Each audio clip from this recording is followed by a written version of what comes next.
Varoitus. Tämä video on pitkä, lähes tunnin, mutta se sisältää vain 2 tarinaa. 2. Siksi suosittelemme, että otat jotain syöttävää ja juotavaa, jotta aika olisi siedettävämpi.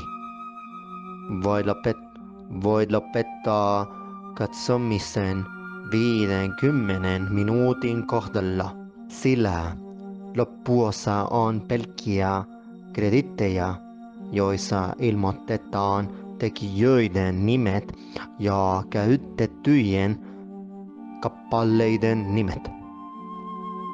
Daarbenevens wil ik mij oprechte en eerlijkste dank aan Chantal en Freddy uitspreken. Want zonder hun prachtige stemmen zou hier de video niet mogelijk geweest zijn. Asimismo, agradecimiento a Essie porque sin su ayuda no habría podido pronunciar correctamente las líneas en finés. Su canal estará en la descripción. Sin más por agregar, comencemos. Story number 1. Kiwi Guy. I like to start off by saying that I'm a girl and I'm in my 20s. I'm writing these lines in October of the year 2024. Therefore, I feel this will fit the feel of the season. You know, October is viewed as spooky season. Hopefully, you will find teachable moments in my story. Now, let's begin. Freshman year of college, I met this guy. We live in the same dorm and we're part of the same living learning community, LLC, which is a program a university had for freshmen so they could meet people with similar interests. My particular LLC, Living Learning Community, had an additional class to go along with it. I officially met Kiwi Guy in that class and we got along well enough. We really only talked when the professor had us discuss in groups and I didn't see him outside of class much. Every now and then, we'd pass each other on campus and maybe wave or stop for a short chat. Soon, classes started to ramp up. I was an architecture major, and sadly it became common for me to get back to my dorm well after 2 in the morning. Thankfully, I live close and would typically walk back with a friend anyway. Plus, campus was well lit, and my dorm was a straight shot from the architecture building. I felt completely safe, even walking home.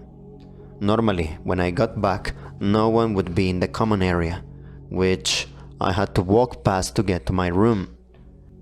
But it wouldn't be strange for a group of guys typically to be hanging out, playing pool, etc. This is where I would most often run into Kiwi Guy during freshman year. He'd wave, and if I was awake and aware enough to notice him, I'd wave back.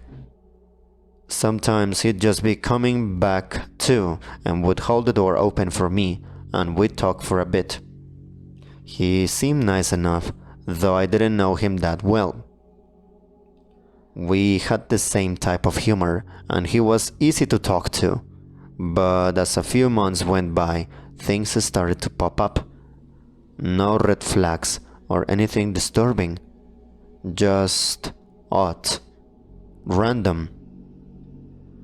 One day I ran into him on my way back to the campus tour. We talked for a bit and he asked if I wanted a chopstick. As he said this, he pulled out a pair of chopsticks, the kind we got from the dining hall.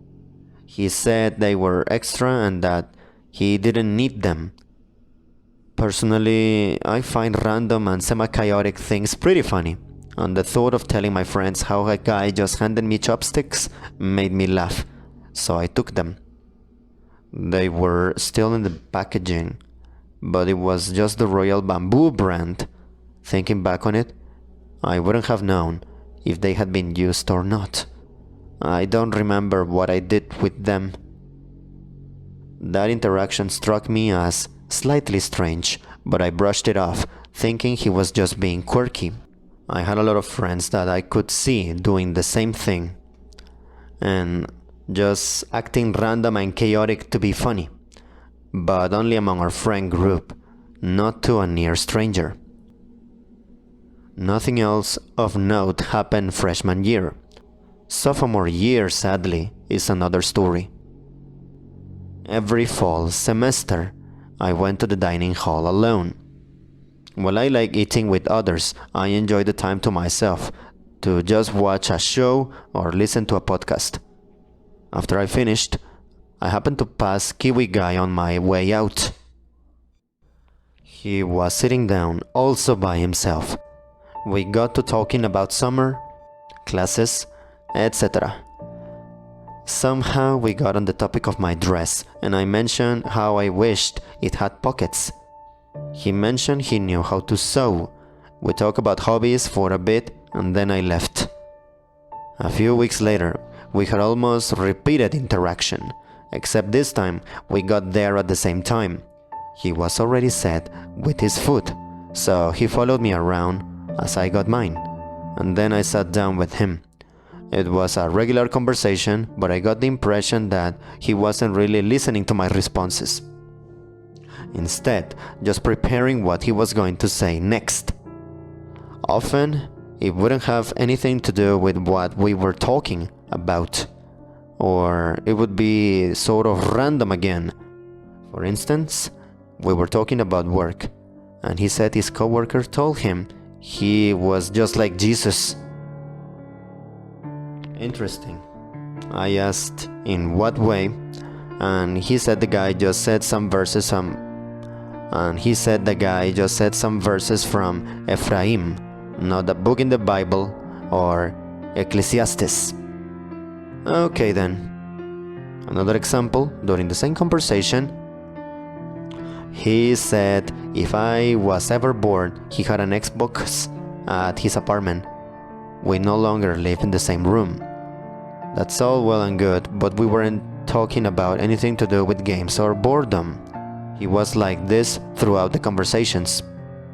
Anyway, we ended up switching numbers, and the next day I added him on Snapchat.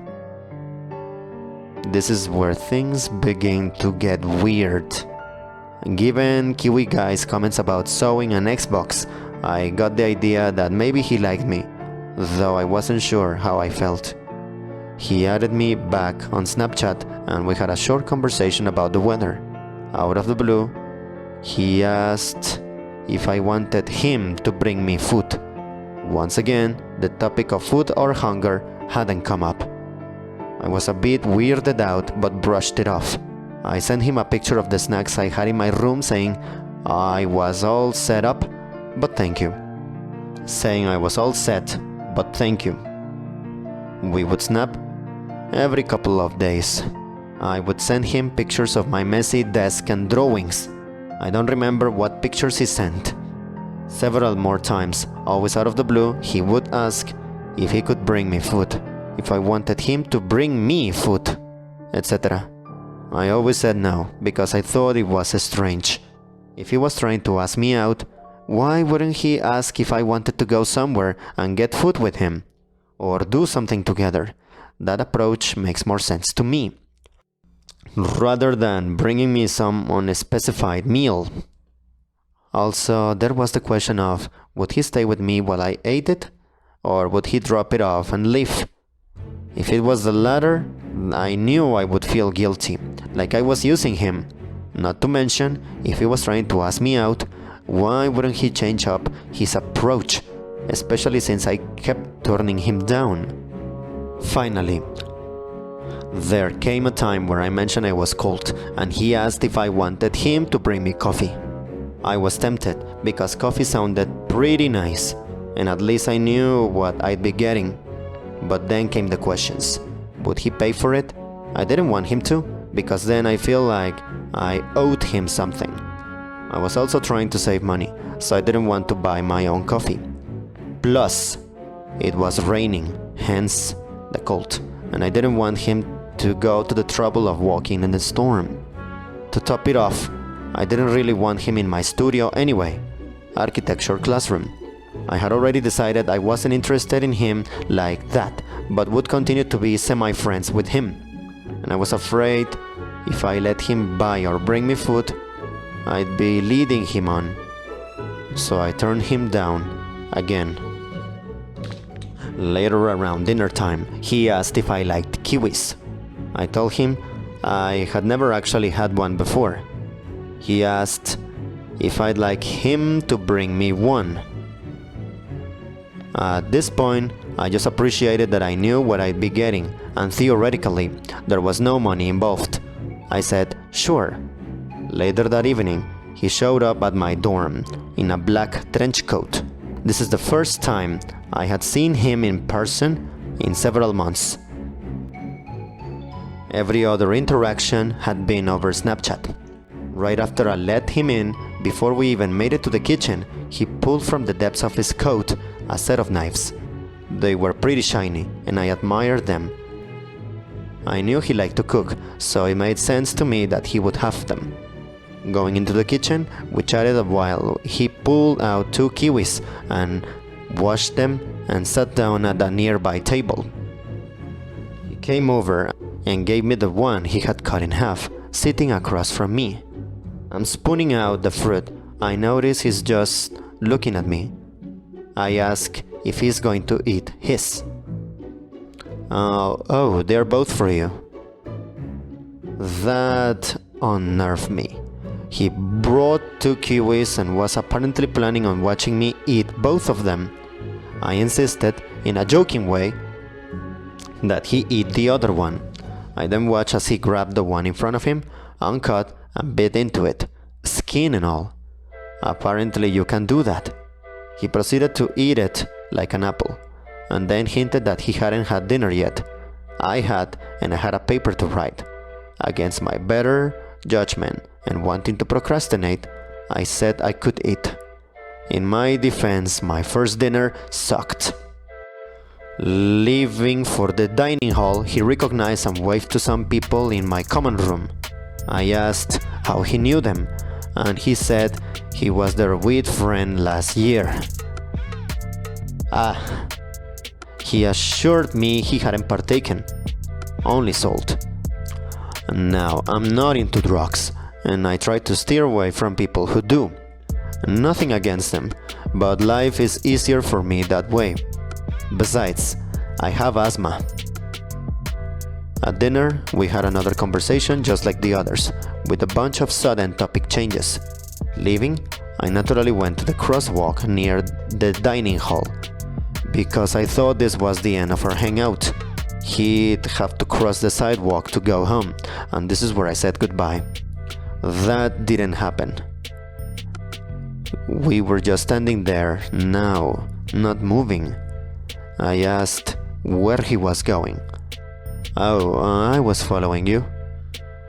Okay, and I had brought him to the crosswalk, a pretty big hint that this was over. With no polite way to tell him to go home, we ended up going back to my dorm. His friends weren't there.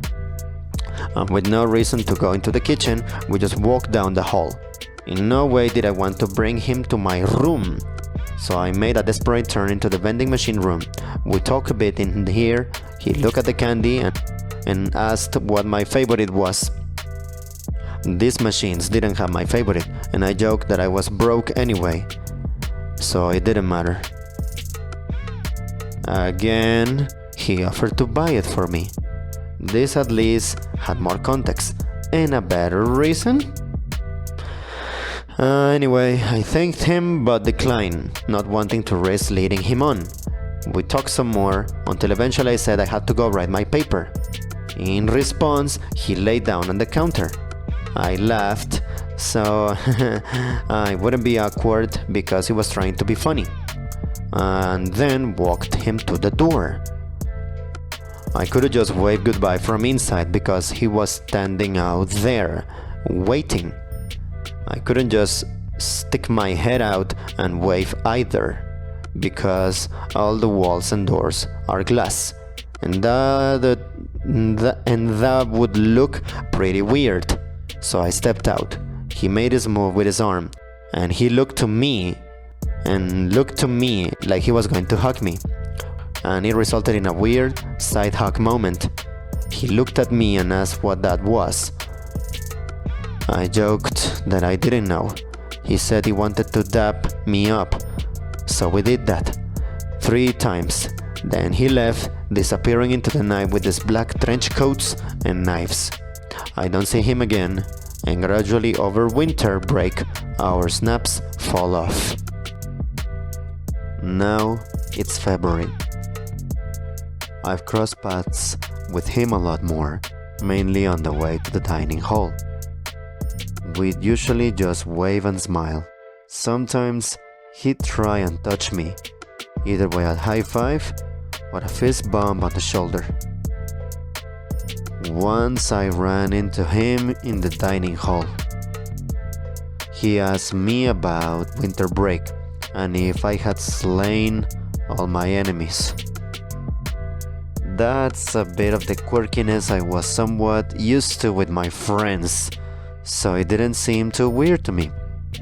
I ran into him another time though, and had almost shot-for-shot conversation, including the slain enemies line. I guess it was his new opener. One day I'm having lunch by myself. I had a good stretch of time to eat and relax before I had to give a presentation. Enjoying my food and my podcast, all of a sudden my table starts to shake. It was wobbly anyway, so I thought someone bumped into it, until I saw something drop to the floor. Rushing to swallow, take out my earbuds, and clear the hair from my eyes, I look up and lock eyes with Kiwi Guy. He was sitting uninvited at my very small table and was incredibly obnoxious doing it. Granted, maybe that wasn't all his fault, but still. Now I have an angry resting face anyways, and I was feeling irritated, so I didn't try too hard to make my face look neutral. I said hello, but his only response was to quickly whack his finger near the side of his mouth for an uncomfortable amount of time. Eventually, seeing that I wasn't getting it, he said I had something on my face. I wipe it away, but nothing was there. He looks confused and then shrugs and says, "Huh, I guess it's dead skin." Just what every girl wants to hear. I just look at him, growing more irritated. He decides to restart his interaction. He tells me he liked my hair. Yeah, I had cut it, and asks about winter break again, and then asks and clarifies that I had a dog. I thank him for the compliment. I said yes, I had a dog, and asked if he wanted to see some pictures. He said yes, and as I'm going to pull up pictures, he says he'll show me pictures of the puppy his family put down. Hearing the word puppy, I had begun to "aww," but when he said put down, I wasn't sure what to do. It was so out of the blue. I don't think I said anything, but we showed the pictures. He said he was too sad, so he showed me the pictures of another dog. Then he asks, "What do you think of our Lord and Savior Jesus Christ?" I thought this was weird. Warden, isn't a question. Do you know our Lord and Savior Jesus Christ? Anyways, I said I like him. KJ, Kiwi Guy, did an exaggerated thinking face, had stroking the non-existent bird and everything. Are you Christian? Yep, I am. Do you know what Monday school is?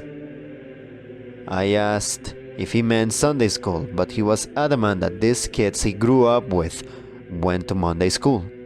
I said I had no idea. Maybe it was a different denomination, or just an after-school club. He shrugged and then said, I have a pentagram in my apartment. I raised my eyebrow. Weird, why? It was left by the previous tenant. I'm imagining a big bloody pentagram, like the kind they use in horror movies. So I jokingly ask if it's drawn in blood. He pauses for a second, and his eyes seem to light up. Yes.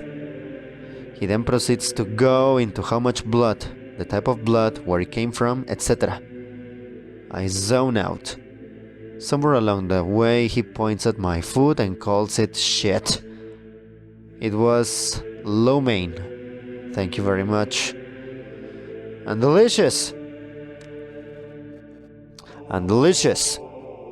Now my appetite is gone, and I'm progressively more irritated. In his defense, he did ask several times if I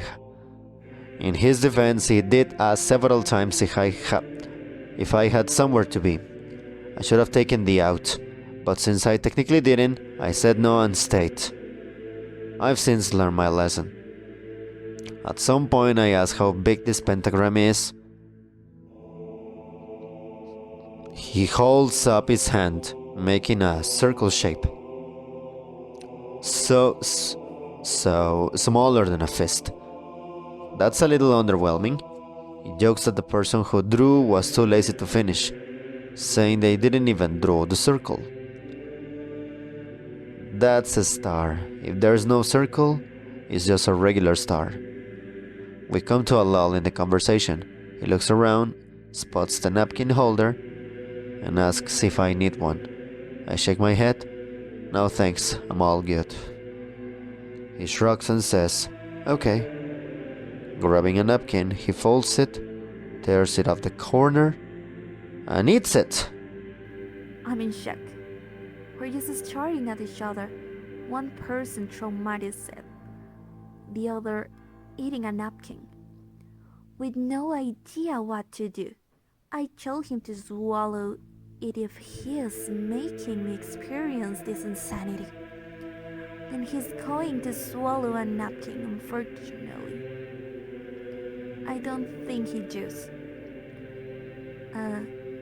How does it taste? He makes a face and says, gross. Oh. His face lights up. That means I could be eating a tampon. I don't loud. I'm still wondering what my life has come to. Seeing I don't find it funny, he grabs the rest of the napkin. Thankfully, doesn't eat it, but starts folding it up. Aha. I ask what he's doing. He says he's making a joint. Another joke? He then tells me about having to be careful and hiding drugs from the police. And about this crazy dog trip he went on when he hid drugs up his butt. Honestly, the last part is a blur. I know the story involved butt drugs, kindergarteners, and demons. I look at my phone and I said I had to go. He stood up with me and waited while I gathered my stuff. I looked at him, said that was a very wide-ranging conversation. He agreed and said, until we meet again. Out of the corner of my eye, I could see him watching me as I left. That's the last conversation I have with him. I stopped eating lunch and switched to breakfast, wanting to avoid the possibility of seeing him one-on-one again. That also resulted in me crossing paths with him less on campus. Someone recommended I fill out a student concern report because she thought maybe he was acting out in response to his puppy death. Maybe, but I don't know. Ironically, his major was psychology. My family and friends that I've told his story think he has a food fetish. My mom thinks he likes shocking people. Let me know what you think. It sounds like he likes you and just really is socially awkward. I have the same problem not knowing when to walk away, distance myself when people act this way towards me. Your best bet is to keep distancing yourself from him, and if he keeps approaching, all you can do is ask for space. When I was at university, a really creepy guy in my class cornered me in the hallway and described what each one of my features looked like or reminded him of. He also told me he watches me in class. I went with two of my friends to the student personal affairs office and reported him. He had also done several other creepy things to a lot of other people. All the teachers were notified and kept an eye on his behavior, and I think he was told to stay away from certain people, including me. That's always a strong option. Sometimes you just need to let someone know and let the burden be taken away from you. En ole varma, onko tämä kaveri tarkoituksella karmiva, vaan pikemminkin se, että heillä näyttää olevan jotain, joka tekee heistä sosiaalisesti hyvin hankalia.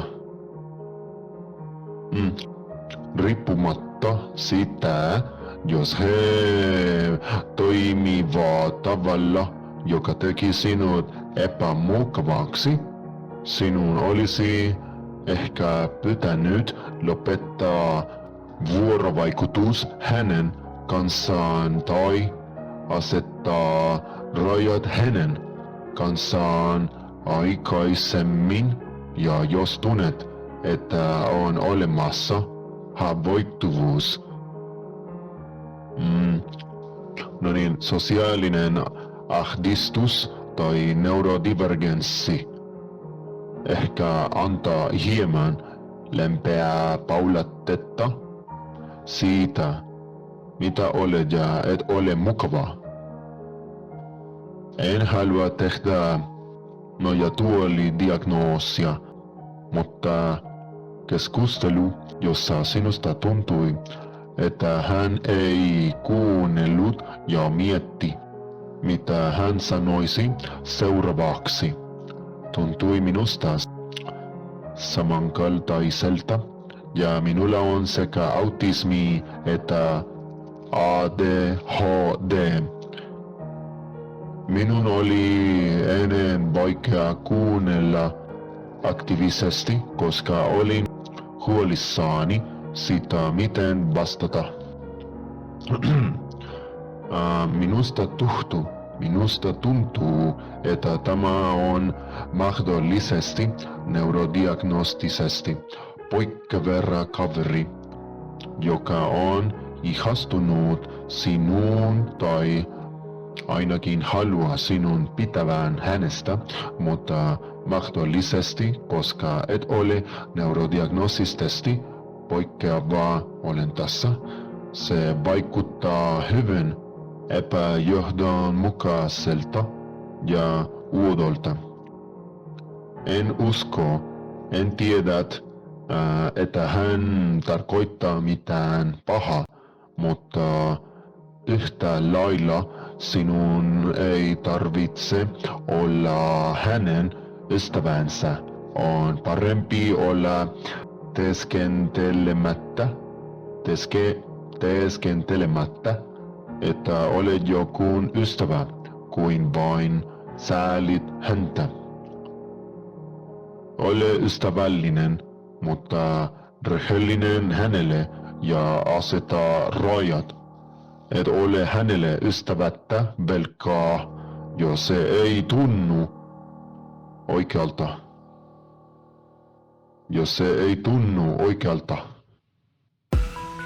As iemand met aandaggebrek hiperaktiwiteitsversteuring, klink dit soos 'n neurodivergente persoon wat probeer uitreik het en dalk verlief op jou was. Nie om jou ervaring te verkleineer nie, maar ek twyfel sterk of hy iets onheilspellends bedoel het. Hy het dalk raad gekry oor hoe om te flirt of vriende van iemand te word en dit het hy letterlik opgeneem. Miskien is dit net sy kommunikasiestyl.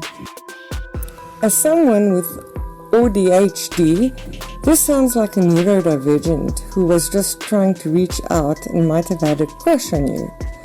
Not to belittle your experience, but I highly doubt he meant anything nefarious. He might have gotten some advice on how to flirt or become friends from someone who took it literally. Might just be his communication style. In elk geval, wat jy oor sy gedrag oorgedra het en hoe hy gepraat het, hy beslis op neurodivergente eienskappe, ten minste vir my. Ons kan 'n vreemde klomp wees, maar ons kan ook baie pret wees. Ek hoop jy het 'n beter ervaring in die toekoms. In any case, what you relayed about his behavior and how he talked definitely point towards neurodivergent traits. For me, at least, we can be a weird bunch, but we can also be a lot of fun. I hope you have a better experience in the future. 'n Klein wenk. Gewoonlik tel ons neurodivergente mense nie so maklik wenke op nie. So, om baie direk te wees is baie nuttig in terme van kommunikasie met ons. Selfs al klink dit vir jou onbeskof, is dit dalk presies wat ons nodig het om op dieselfde bladsy te kom. Ek hoop dit help. Little tip. Usually, us neurodivergent folks don't pick up on cues as easily, so being very direct is really helpful in terms of communicating with us. Even if it sounds rude to you, it might be exactly what we need to get on the same page.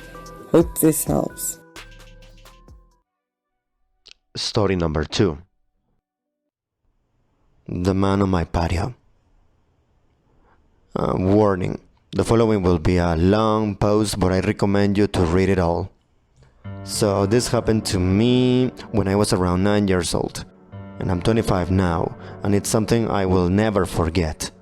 It gives me goosebumps to this day.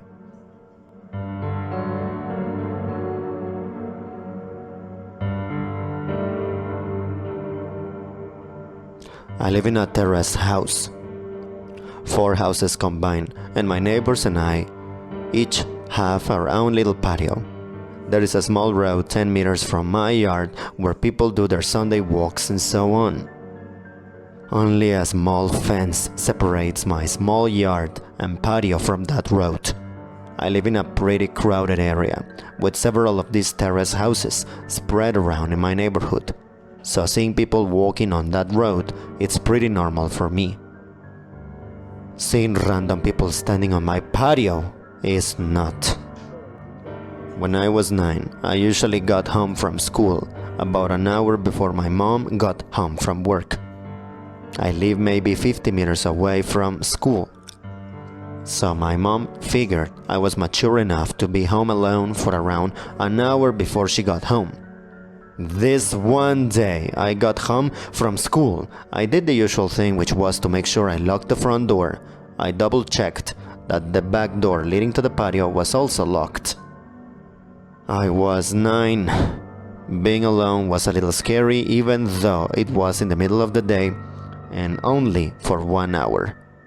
I then rushed to my room upstairs to play as much PlayStation as possible before my mom came home and made me do homework. While playing, I heard this noise coming from outside my window. My window was located 1 floor over the patio, with a view to the road I told you about before. It was kinda like the sound of a cat, but my cat had been missing for over 3 months. Hope sparked, and I thought, oh my god, did he finally come back? I ran downstairs to check if it was my cat, but the sight that met me gives me goosebumps just writing this. There was a guy standing on my patio. A tall guy with black hair covering half of his eyes, making him look like a male version of the Ring woman or something. I could hear him making high-pitched sounds, almost like a cat meowing. A brown liquid was running down from his mouth, and I could see him spitting out my dad's stump cigarettes. He was actually eating from the ashtray. I was frozen, observing this. I eventually snapped out of it and screamed so loud that the man must have heard it. He didn't react. He kept on eating from the ashtray. I ran upstairs to my room, unlocked the door, and called my mom, who then called the cops. I've never been more terrified in my life. Laying in bed, under my sheets, shivering with fear, as I hear these creepy high-pitched noises from the guy eating cigarette stumps from the ashtray on my patio.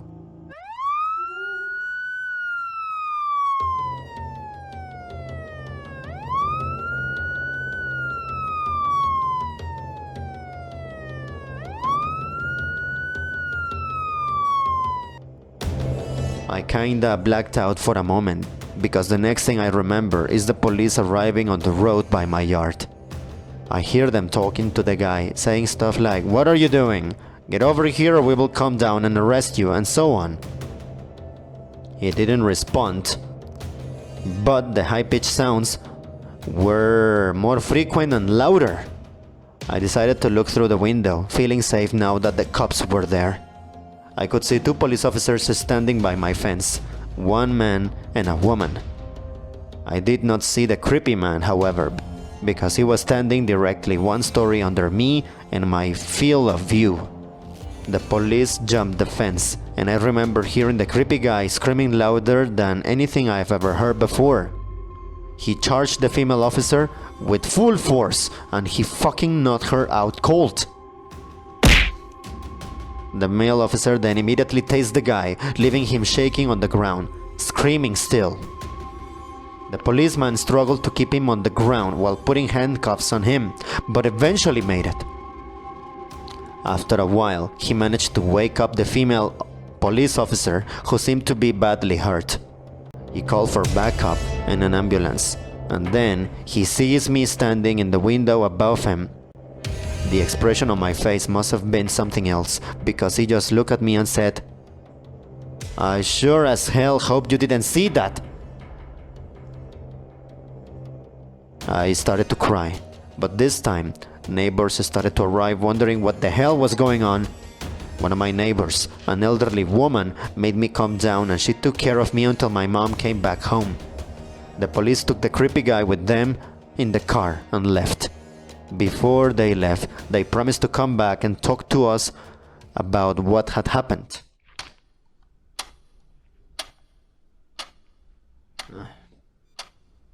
This is where the story takes an unexpected turn. The male police officer came back later that night and sat down with me and my mom to talk. He explained that the guy on my patio was actually diagnosed with severe autism. He had escaped a facility where mentally challenged people lived, located around 5 kilometers from where I lived. He explained that the guy had actually been living in my house 5 years ago, but he had been forced to move when his mom, his only caretaker, died. The poor guy probably thought he would find his mom in my house. He missed the routines, and he missed living there with his mom. The police have to move him from the house that time 5 years ago because he was extremely strong. From what I heard, he had extreme tensions in the body because of the autism, making his muscles grow stronger and stronger throughout the years. This was the reason he reacted the way he did when the police came this day. Still frightened, I told the police officer that he needed to make sure this would never happen again. He promised it wouldn't. After a few sleepless nights, my life got back to normal. The years went by and the guy didn't come back. Until 1 year ago, roughly 2018. At this time my mom and dad had moved out. I bought the house from them and I'm still living there today. I was enjoying my morning coffee on the patio when I see this random guy stopping on the road by my fence. He just stands there looking at me. I look at him, give him a nod, and then I hear the high-pitched noises. Holy shit, it's him! His hair had turned gray, but the high-pitched sounds made me realize. My heart started racing and I instantly remembered the reason why he was back. I realized that he must have managed to escape again. Because I kept my cool a bit longer than when I was 9, I started to realize how sorry I felt for the guy. 16 years later, and he was back to look for his mom. I decided to carefully ask him if he wanted to come down to the patio. He instantly jumped the fence. I started to think he would knock me out like he did to that police officer. He didn't. He smiled, and he looked at me and smiled. I offered him to sit down. He didn't respond. I offered him to come inside. He started laughing. We went inside.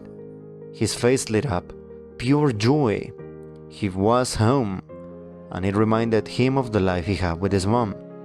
It almost made me tear up. All of a sudden, he sat down in my couch, turned on my TV, and switched directly to the cartoons.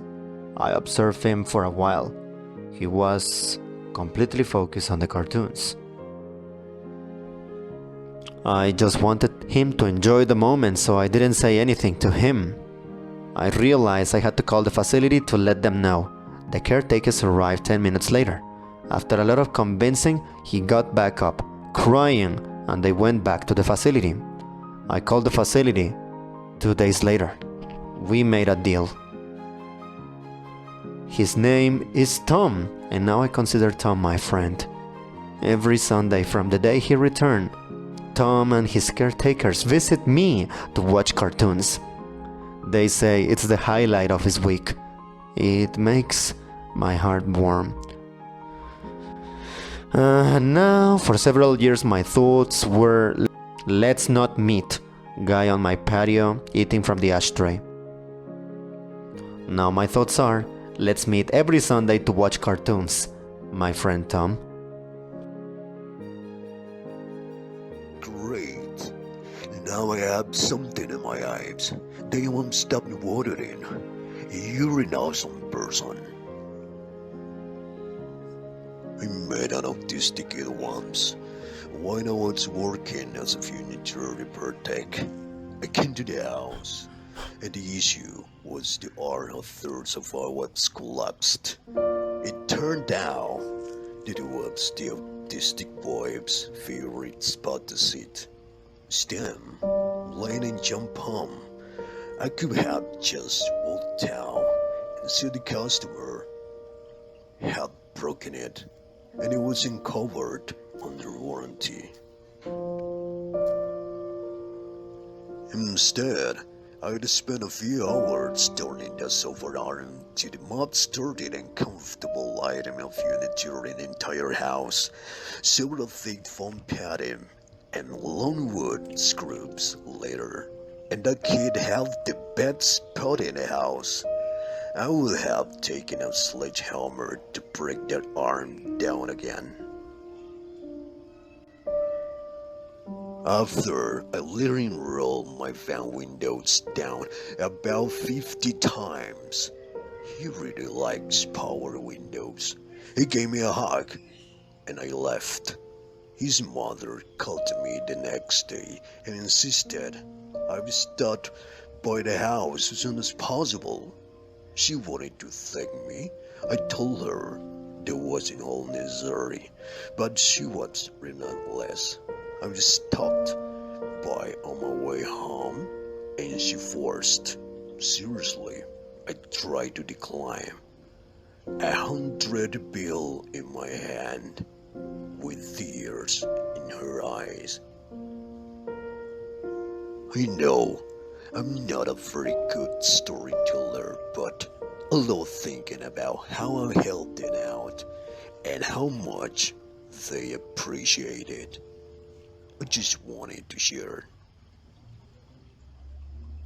My sister works with severely cognitively delayed people as part of her nursing rotation, and one of the things she says is that the best way to keep them calm is to give them something they can hold on to mentally. They like routine because when you have a lot of problems adapting to changing situations, either because of an actual cognitive delay or more commonly because you're not delayed, you're just not very good at thinking outside your understanding. Routine is something that's mapped out, where every situation has been explored, where you know what you're getting. The whole rest of the world is scary and might hurt you, and you don't think fast enough to avoid the hurt. But routines are safe, and when you feel safe, you can finally feel able to stop being scared enough to feel happy. So for Tom, it's not just going to be about nostalgia. It's going to be about giving him back something safe that he knows and that he can do without worrying about the limitations in his head. And when he feels safe, it's the only time he feels happy because it doesn't feel scary anymore. He's doing what he knows, and that's good. It's also why family deaths hit these people extra hard. They have safe people who they know and understand at least a little, certainly more than anyone else in their lives.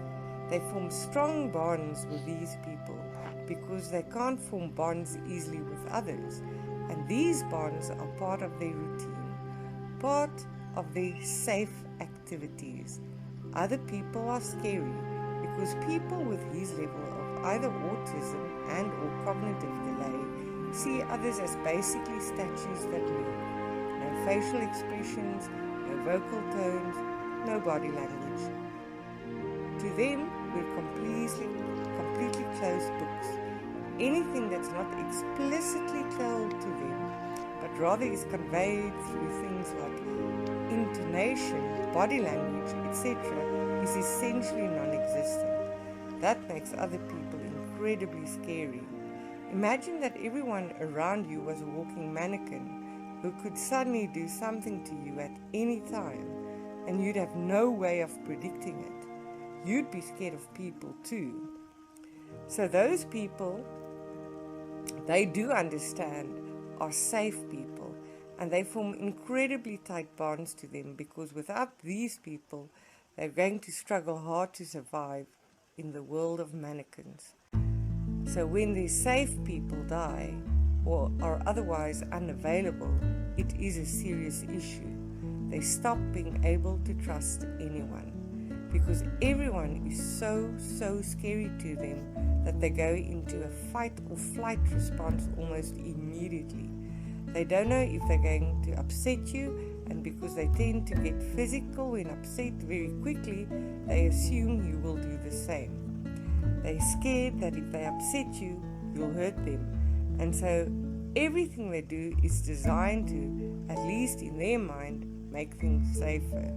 When confronted with breaking a routine that used to be safe but now doesn't work, for example, going to mom's house on Sunday, but now the police have shown up, they panic and try to do the routine even more so that the scary thing goes away. It becomes a lot easier to understand people like this when you realize that they live in a world that's divided into fear and safety, and almost everything and everyone they meet is firmly in the former category. Experience has forced us to become very pragmatic.